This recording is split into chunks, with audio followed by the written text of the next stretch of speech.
The stock market faced a downturn as new US tariff plans unsettled investors. The Nasdaq Composite dropping 2%, led by declines in tech giants like Nvidia and also Tesla. Despite the recent tech rebound, the so-called Magnificent Seven saw a pullback as well of 3%. Meanwhile, General Motors suffering 3.1% loss as concerns about tariffs weigh on automaker stocks. Let's bring in Kyle Rotter now from Capital.com. Kyle, great to see you. What's been happening on the markets this week? Yeah, just sort of further trade uncertainty in the last, call it 12 hours or so. I mean, for the most part, we saw a bit of a rebound on Wall Street on the basis that investors were feeling like they were finally getting some clarity about what US trade policy would be, and that perhaps, the tariffs that are going to be announced on April 2nd, so-called Liberation Day, of course, wouldn't be quite as broad and deep as previously thought, much more targeted. There was the cat amongst the pigeons last night, though, because there's these auto tariffs that have been announced. They're 25%, basically universal. And it raises questions again that, is the trade war, so to speak, going to extend and worsen beyond this sort of April 2nd date, that effectively won't be the end of it? And there's also sort of questions about what the end game here for the Trump administration happens to be, because if it's, really looking to shake up the global trade order, the fight doesn't stop next week, so to speak. So that's really riling investors once again, and largely why we've seen this kind of pullback and unwind of the gains that we saw at the start of the week on the S&P 500 and the Nasdaq in particular. You and I often talk about how disruption is the enemy when it comes to markets and also for investors. How would you describe the past few months? Highly uncertain and therefore characterized by a real hit to confidence, not just amongst investors, but also households and businesses. And I think this is the key issue, is that there's clearly the concern that tariffs will weigh on economic activity. That's going to markets. But what's probably even more significant is the uncertainty of it all, because it makes it very difficult for markets to actually quantify what the impact is going to be, because they simply don't know, what the trade policy is, whether it will worsen, so to speak, from here, and therefore, what the actual tangible impact will be on earnings in the case of the stock market. So it's that uncertainty, that hit to confidence, which seems to be kind of not just, again, hurting investors, but also making it very difficult for consumers to plan their consumption plans and businesses to plan, employment and investment. So that's a really big hit to economic activity. We often talk about how market sentiment and consumer sentiment are two very different things, but yet they both seem to be down at the moment. Yeah, and again, that's just characterized by uncertainty, and sort of not to kind of become too philosophical about it or anything like that. But if there's one thing in life that people really don't like, it's uncertainty about the future, because that's when we get fearful about what the fate of things will be for us. And it's just the same in the economy. If consumers can't plan for the future because they're worried about their jobs or their income, or perhaps whether things will be much more expensive in the future, they're less inclined to act and do things with confidence. And for investors, when you're talking about risk and reward, if you don't exactly know or don't have a high degree of confidence of what the reward is going to be for the risk that you're taking, or the size of the risk that you're taking, then certainly it's going to kind of lead to this kind of fear that drives asset prices lower. So, it really is as simple as that, a matter of uncertainty. Yes, there's going to be an impact from the things that we already know, but it's those kind of things that we don't know yet that people are really worried about. Yeah, so with the reciprocal tariffs, it's obviously been having a huge impact on the markets. It started when Trump first announced the 25% on Mexico and Canada. Then there was the phone call putting it off for 30 days, then it was back on the table. Do you think investors are just spooked by what could happen? Because 25% tariffs on cars and on steel and aluminium imports doesn't really affect that many people, yet the markets have reacted pretty strongly. Yeah, it's, what could happen, but it's also, I think, the why as well, which, raises some concerns, sort of going back to our first point there.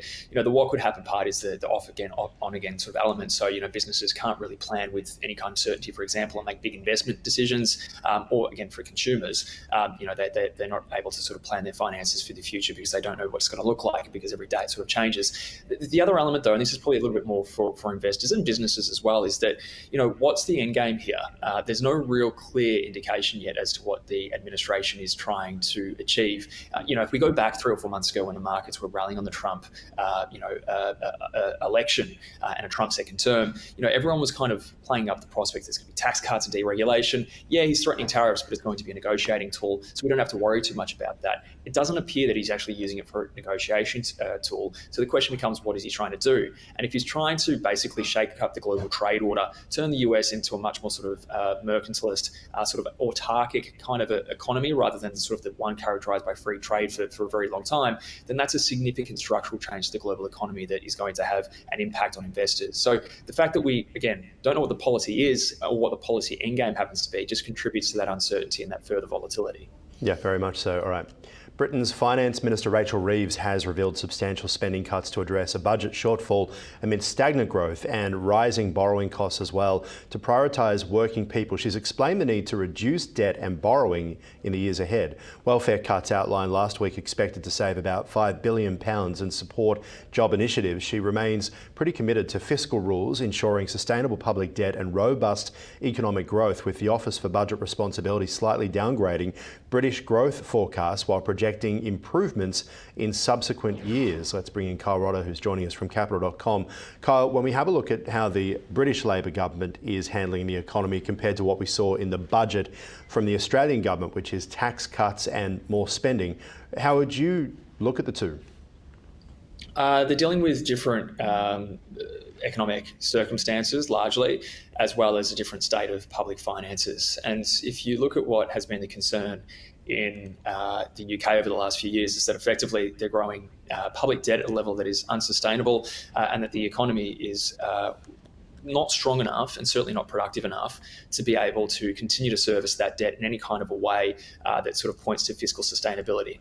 That's why investors get worried. That's why bond yields go higher, because all of a sudden there's a greater risk of some kind of adverse outcome to the value of that debt that investors are holding. And there's also just sort of those longer term concerns that there is this kind of stagnation happening in the UK economy. So the UK government is dealing with this really precarious situation that on the one hand things are weak, so it wants to be able to stimulate economic activity, but at the same time investors are wanting to see a kind of a little bit more austerity effectively, or at least much better management of public finances, which suggests that they're not able to spend quite as much to stimulate. So they're kind of in this really vicious cycle, if nothing else, when it comes to the UK's economy and its fiscal settings. Australia has some of those similar issues. Arguably, we're not as far down the road when it comes to lower long-term growth expectations, weak productivity.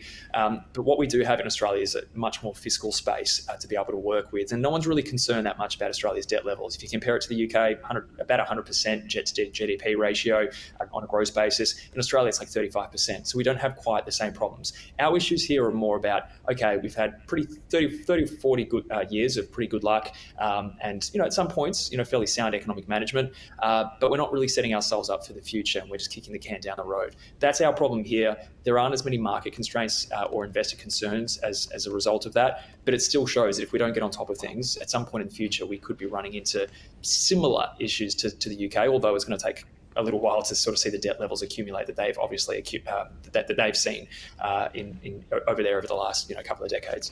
Gosh, the Brits must be getting sick of austerity measures. You go back to 2015, so 10 years ago, when David Cameron was the Conservative Prime Minister who brought in the austerity measures. There were protests on the streets. And since then, every time you speak to someone in the UK, they just talk about how things keep getting worse. Now, obviously, they have Brexit, and the idea of that was that would fix the economy, that would make things better. In comes a Labor government, beats the Tories, and there's still no hope in the British economy.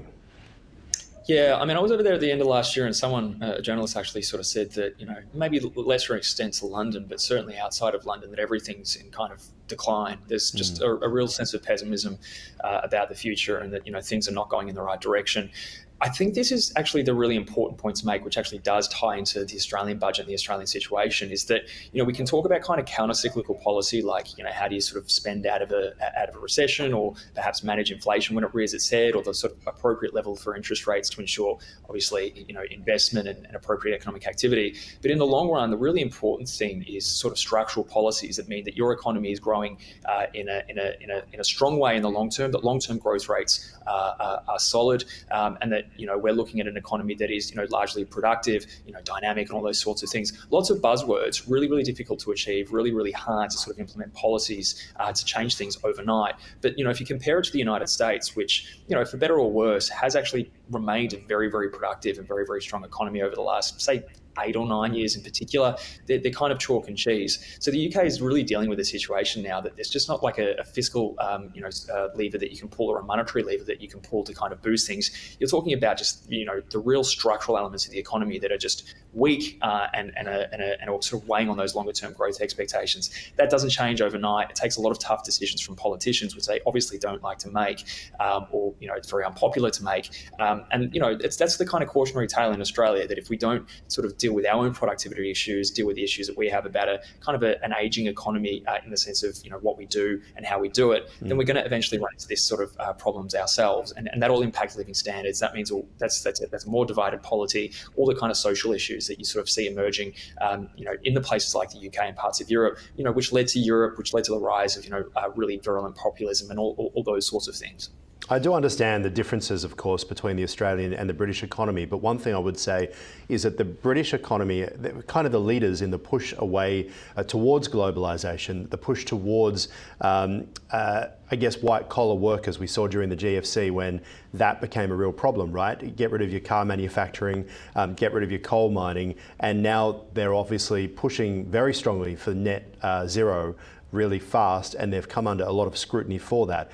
Is the British economy now a cautionary tale as to what happens when you don't have the fundamentals of your economy right, but you jump on the bandwagon of social issues? There's a couple of things to pick off. I mean, I think the kind of globalization discussion might be a slight false dichotomy. The devil's kind of in the detail. On the one hand, obviously, you don't want to run into a situation where, you end up with the kind of gross inequality because, you outsource all your jobs overseas, and then people end up pissed off because their wages don't grow anymore, their living standards stagnate. That was obviously a big issue in the United States. But at the same time, if the UK had sort of protected its auto industry, protected some of these, old manufacturers in the north of England, they probably would have competed. We weren't going to see that kind of be the big growth driver. They weren't going to be strong on a global stage. That wouldn't have fed through into, better living standards either. The key is that the UK economy hasn't really, other than obviously the financial services, which is just very extractive in London and keeps that part of the country rich. You're not really seeing the kind of innovation in biotechnology or in pharmaceuticals or, big tech, artificial intelligence. None of those things are associated with the UK economy. You look at the United States, yeah, it has really big issues in terms of inequality, but its productivity has gone through the roof over the last few years. It's a hub for software. It's a hub for innovation. Increasingly, it's bringing really key technologies like chips, and even things like renewable energy or alternative energy sources onshore, investing in those productive assets which are going to drive growth and living standards in the future. So it's kind of not an either or when it comes to that UK situation. It's the fact that they just didn't really plan for the future well enough, relied again too much on financial services and those extractive industries, and now they're paying the price. We could end up in the same situation in Australia. We're not yet there yet. We need bold leadership to be able to make policies to make sure that we don't. But those are the problems when you get into a sort of a modern, sophisticated economy that doesn't really move up the value chain. A cautionary tale indeed. Kyle Rodder from Capital.com. Appreciate your time. Thanks. Thanks. In finance news, major stock indices took a hit today, with the Nasdaq 100 dropping 2% amid escalating tariff concerns. The S&P 500 following suit, falling over 1%, fears of a trade war, and also the economic impact looming large. Analysts warning the uncertainty is now affecting market confidence, which may hinder stock recovery efforts as economic worries continue. Liquidity in US stocks is at a 2-year low, raising concerns for investors ahead of what could be a very turbulent 2025.